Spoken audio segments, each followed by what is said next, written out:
Nung nakarang araw, nagpunta kami sa Camp Aguinaldo para sa pagdiriwang ng Araw ng Kagitingan.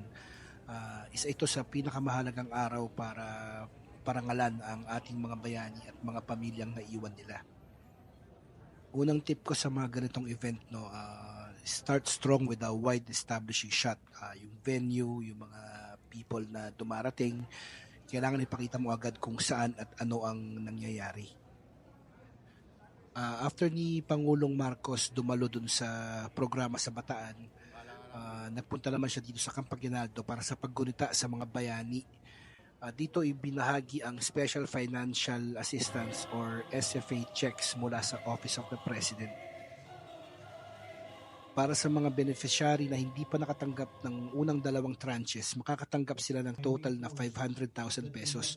Kung nakuha na nila ang first tranche, 250,000 naman ang second tranche. Dito pala sa programang to, hindi lang pera yung binigay, may makasama rin itong Social Civic Project Funds o SCPF.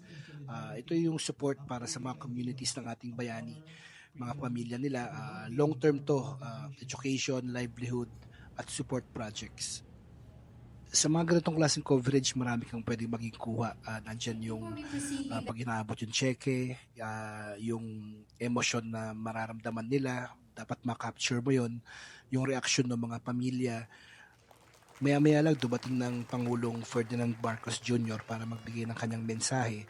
At panoorin natin to, ito rin yung mga kuha ko, sana makatulong. Nasawi na nagsiservisyo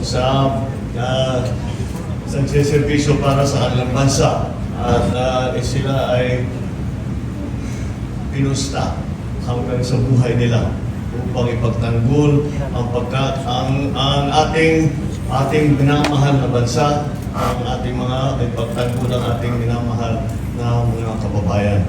Ay tamang-tama po ang nangyari po dito dahil naghahanda po kami para dito sa pagtulita ng Araw ng Kagitingan.